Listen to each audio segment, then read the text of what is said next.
السلام عليكم، مرحبا بكم. اسمي ياسين. في هذا المقطع سنقوم بتجربة خرافية جدا لأنني نصبت بعض من المودات التي ستسمح لنا بمضاعفة عدد الأوبجيكتس التي في إمكاننا إظهارها في الخريطة باستعمال مود المينيو، وسنحاول إن شاء الله صناعة وإنشاء أكبر انفجار في التاريخ. ابتعدوا يا أيها الأغبياء، اتصلت بشركة تاكسيات الآن، لا أريد الاشتغال معكم لأن هدفنا من هذا المقطع هو فعل تجربة خرافية جدا. وسأجرب كذلك كارت الشاشة الجديدة الخاصة بي وهي من نوعية ال RTX 2070. ندخل هنا للسيتنجز لكي أظهر لكم كم فيها بالضبط. فيها ما يقارب 8191 ميجا بايت، نفس الرقم كذلك في الفيرام. أنا الآن أستعمل فقط 2.7 جيجا بايت أو 2716 ميجا بايت. وصراحة اللعبة تظهر بشكل خرافي. لمن يتساءل عن الشاشة، عندي 144 هرتز. صراحة 144 هرتز إذا لعبتم أكثر من 3 سنين في 60 هرتز وغيرتم لل 144 هرتز ستحسون وستشعرون بفارق كبير. أين سنفعل هذه التجربة؟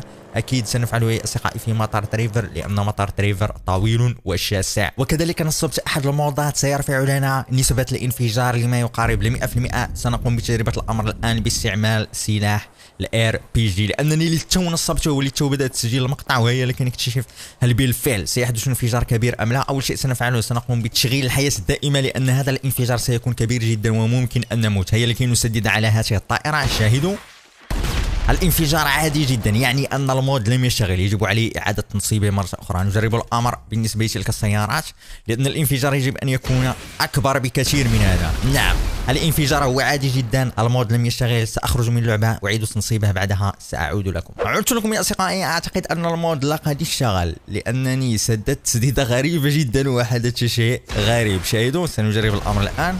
لم يحدث ذلك الانفجار الكبير الذي توقعت انه سيحدث، لكن قوه الروكيت لانشر. شاهدوا رأيتم؟ نعم لقد حدث الانفجار. هناك مشكل بسيط وهو من ناحية الانيميشن.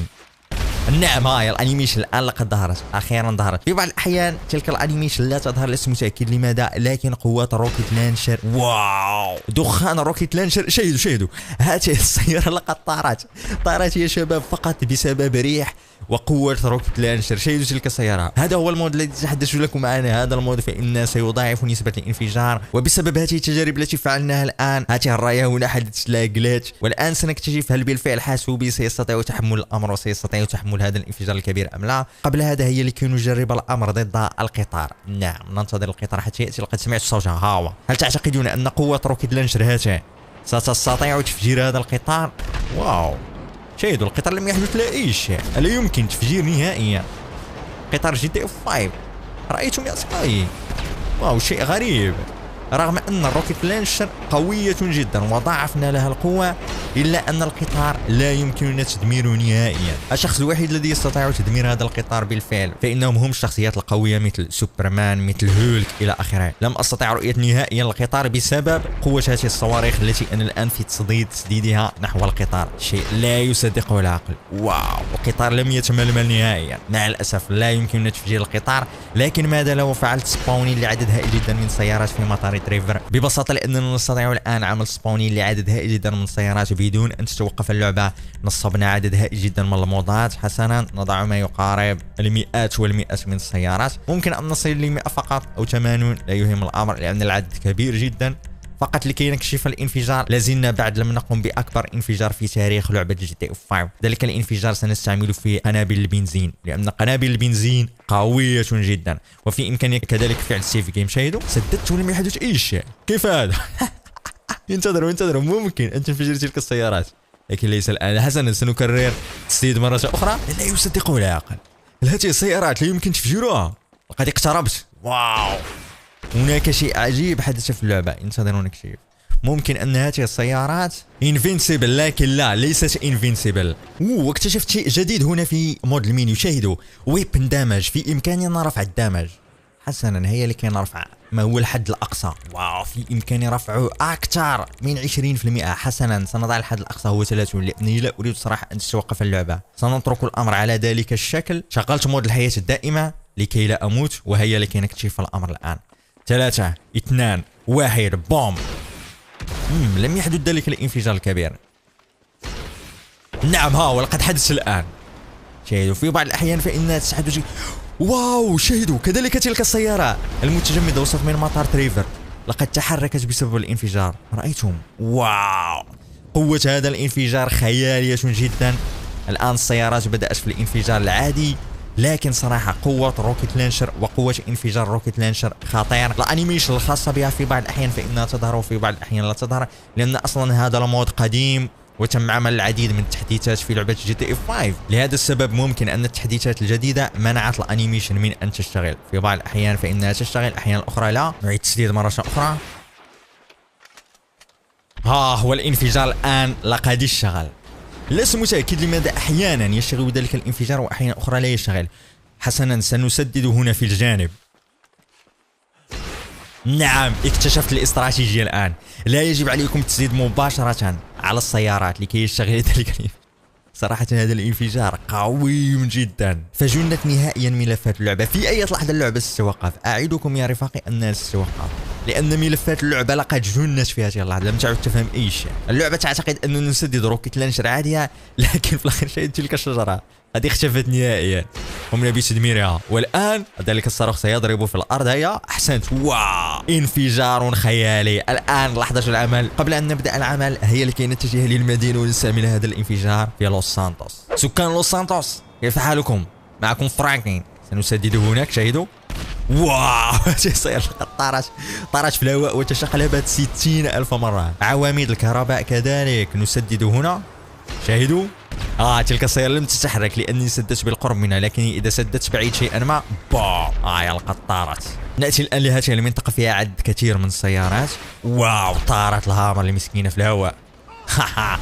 كذلك السيارات على اليمين وعلى اليسار بالخلف مني. شاهد ذلك العمود هناك حتى السلاقلات. حسنا، نسدد في تلك المنطقة. واو، طارت تلك الشاحنة، والشاحنة لا تنسوا أنها ثقيلة جدا. صراحة أنا متشوق لكي أكتشف الشيء الذي سيحدث بعدما سنقوم بوضع عدد هائل جدا من القنابل، وكذلك أنا متحمس لكي أكتشف ما هو أقصى حد يمكننا وضعه من القنابل. سابقا أقصى حد كان هو 250 قنبلة، وبعدها إذا استمرتم في وضع القنابل اللعبة تتوقف. الآن بعد تنصيب مود المضاعفة ممكن أن نستطيع وضع أكثر من 1000 قنبلة في لعبة جي تي اي 5، وهذا الانفجار سيكون هو أكبر وأخطر انفجار في التاريخ. سنقف في وسط المطار لكي يتم عمل راندرين لجميع الضفاف، يعني سنستطيع وضع القنابل من هناك حتى هنا تقريبا، وسنملأ هذه المنطقة كلها بالقنابل حتى نصل للحد الأقصى. لدينا 3 أنواع، رقم 1 ورقم 2 رقم 3 ورقم 4. أعجبني هذا اللون الرمادي وهو الذي سنقوم باستعماله الآن، وسنبدأ إن شاء الله من هذه المنطقة. شاهدوا، إذا ضغطت فإنها ستتحول توتال انتيتيز على يمين الشاشة ل1، يعني إذا استمررت في وضعها. شاهدوا يا أصدقائي،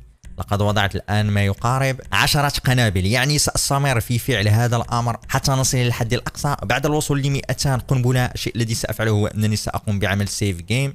لماذا؟ ببساطة إذا لم أفعل سيف جيم وتوقفت اللعبة فإن يجب علي الإعادة منذ البداية، ولا نريد فعل صراحة هذا الأمر لأننا سنضيع فقط الوقت. لحظة الحقيقة الآن وصلت ل 250 انتي، يعني ال 251 اللعبة ستتوقف. شاهدوا، لا لم تتوقف. جميل، يعني أن المود الذي قمنا بتنصيبه لقد اشتغل يا أصدقائي. شاهدوا، وضعت عدد هائل جدا من القنابل ولا زلت أستطيع وضع المزيد. المود لقد اشتغل، شيء خرافي جدا. الآن سأسرع في وضع المزيد، وبعد معاناة طويلة أخيرا وصلت لهذه النتيجة. شاهدوا يا رفاق، عدد هائل جدا الآن من هذه القنابل النووية تم وضعها في خريطة سان أندرياس. الآن سأحاول ملء هذه الطريق بمزيد من القنابل. شاهدوا الجليتشات، رأيتم؟ إذا اقتربت فإن الجليتشات بدأت تظهر، يعني أن اللعبة في أي لحظة ستتوقف. على الأقل قد فعلت السيف جيم، يعني أننا حتى ولو توقفت اللعبة نعيد مرة أخرى فعل اللودين لهذه القنابل، وسنكتفي بهذا. وبعد ساعات من العمل أخيرا وصلت للحد النهائي. سأظهر لكم الحد النهائي الذي استطعت الوصول له. وصلت ل 2498. عدد هائل جدا، يعني أن هذا الانفجار سيكون هو أعظم انفجار في التاريخ، وأتحدى صراحة أي يوتيوبر أن يصل لهذا العدد. لا زلت لم أنتهي بعد، سنستريح قليلا. شاهدوا يا أصدقائي، لا توقفت اللعبة. وصلنا للحد الأقصى، أقصى حد كما ذكرت لكم الذي وصل له أحد اليوتيوبرز الأجانب، وصل ل 1500 تقريبا، ولم يستطع إضافة أي قنبلة أخرى. نحن وصلنا ل 2400، وقلتها وأكررها، أتحدى أي يوتيوبر في اليوتيوب يلعب لعبة جي تي اي 5 أن يصل لهذا العدد الذي وصلت له وهو 2495 عدد هائل جدا من الكونتينرز. اللعبة ستتوقف بدون تنصيب مودات ولا أي شيء في عدد 250 تقريبا، لأن شركة روكستار جيمز وضعت هذا الحد لم تضعها عشوائيا فقط، بل وضعتها لأنكم إذا تعديتم ذلك الحد هذا ما سيحدث، اللعبة ستتوقف. ما يقارب 5 دقائق وأنا أنتظر الآن. اللودين لا زال يشتغل، يعني أن اللعبة لم تتوقف، لكن لم يتم إظهار القنابل. ممكن صراحة وها هي لقد توقفت في الأخير مع الأسف. يعني إذا وصلتم لأقصى حد من القنابل وهو 2400، حتى لو فعلتم السيف جيم وقررتم الدخول مرة أخرى وعمل لود، الشيء الذي سيحدث هو أن اللعبة لن تستطيع تحمل الأمر وستتوقف. سندخل الآن للسيف جيم الثانية. هذه السيف جيم فيها ما يقارب 1500 قنبلة، وسنرى الآن هل سنستطيع الدخول لهذه السيف جيم كذلك أم لا. نعم بالفعل هذه على الأقل استطعنا الدخول لها. شاهدوا كم من أوبجيكت فيها رغم أنها تأخرت كثيرا، ما يقارب دقيقتان تقريبا وهي تقوم باللودين. هنا كما قلت لكم وصلت ل 1520. شاهدوا عدد هائل جدا من القنابل. في إمكاني في هذه اللحظة الوصول أوتوماتيكيا ل 2400، وبعدها سنقوم بعمل تجربة، لكنني لن أقوم بتعديل أي شيء. يعني مباشرة بعد الوصول لعدد 2400 الشيء الذي سأفعله سنقوم باستعمال الروكيت لانشر وسنقوم بالانفجار العظيم، لكن اللعبة توقفت. واو، تخيلوا يا أصدقائي، لازلت أتجول فقط واللعبة توقفت مرة أخرى. وهنا نستنتج أكثر من 1500 قنبلة في الخريطة. اللعبة ستتوقف إذا حاولتم التحرك كثيرا في الخريطة. ليس باليد حيلة يا رفاق. الآن سأعيد الدخول مرة أخرى، ومباشرة بعد عمل لود لتلك القنابل سنفجرها باستعمال أقوى صاروخ في التاريخ لكي نحصل على أكبر انفجار. وهذا ما سيحدث لكم إذا لم تشغلوا الحياة الدائمة وسددتم ذلك الصاروخ. ووصلنا الآن للحظة التي ينتظرها الجميع. ستشاهدون أكبر انفجار في تاريخ لعبة GTA 5 عندما يقارب 1500 قنبلة. الشيء الذي سنفعله هو أننا سنأخذ روكيت لانشر الخارقة الخاصة بنا وسنسدد على تلك القنابل. 3 2 1. شاهدوا ما الذي سيحدث يا رفاق. كيف هذا؟ لقد انفجر النصف فقط. الانفجار العظيم حدث. ينفجر النصف فقط من الحاويات، لم تنفجر جميع الحاويات. شاهدوا يا سلام. سأسدد في هذه الأثناء هناك في الأرض، لأن الانفجار في الأرض سيكون أكبر بكثير. نعم توقفت اللعبة. انفجرت الحاويات. المشكل في الانيميشن. ببساطة الانيميشن الخاصة بتلك القنبلة الكبيرة غطت على الانيميشن الخاصة بالحاويات، وكذلك انفجار الحاويات كان انفجارا كبيرا جدا وخارقا، فلم تستطع نهائيا العين المجردة رصد ورؤيتها. الحاويات كلها لقد احترقت. الحاسوب لم يستطع عمل راندرين لجميع حاويات البنزين تلك، وهذا هو السبب الذي جعلني اعتقد ان قنابل البنزين تلك لم تنفجر، لكن حقيقة لقد انفجرت، والانفجار كان كبير جدا. اللعبة لم تستطع تحمل الراندر الخاص بذلك الانفجار، فحدث ما حدث، وفي الأخير توقفت اللعبة للمرة الثالثة. وهنا نستنتج أن بعد وصولكم ل 1500 قنبلة في إمكانكم عمل السيف جيم، إعادة اللودين لتلك القنابل. اللعبة ستدخل، لكن اللودين سيكون ثقيل جدا، ما يقارب 4 و5 دقائق، وأنتم تنتظرون في اللعبة وتدعون أن تدخل. لكن إذا وصلتم لأقصى حد وهو 2495 عليكم تفجير القنابل بسرعة بدون الانتظار، ولا تفعلوا نفس الغلط الذي فعلته، لأنني انتظرت. بالفعل استطعت عمل السيف جيم لجميع تلك القنابل. المشكل هو أن تلك السيف جيم حتى ولو احتفظتم بها لا يمكنكم استعمالها نهائيا، لأنكم إذا حاولتم عمل لود لها اللعبة ستتوقف. كانت لدينا فرصة واحدة فقط لا تتكرر. بعد وصولنا ل 2400 كان علي التسديد وتفجير تلك القنابل بسرعة كبيرة جدا، لكن مع الأسف حدث ما حدث، وكان هذا هو أكبر انفجار في تاريخ لعبة GTA 5. وهنا سنكون قد وصلنا لنهاية هذا المقطع. أتمنى أن أعجبكم. لا تنسوا إدعمونا بالضغط على زر لايك ونشروا مع أصدقائكم. حتى الملتقى. مع السلامة يا ريت.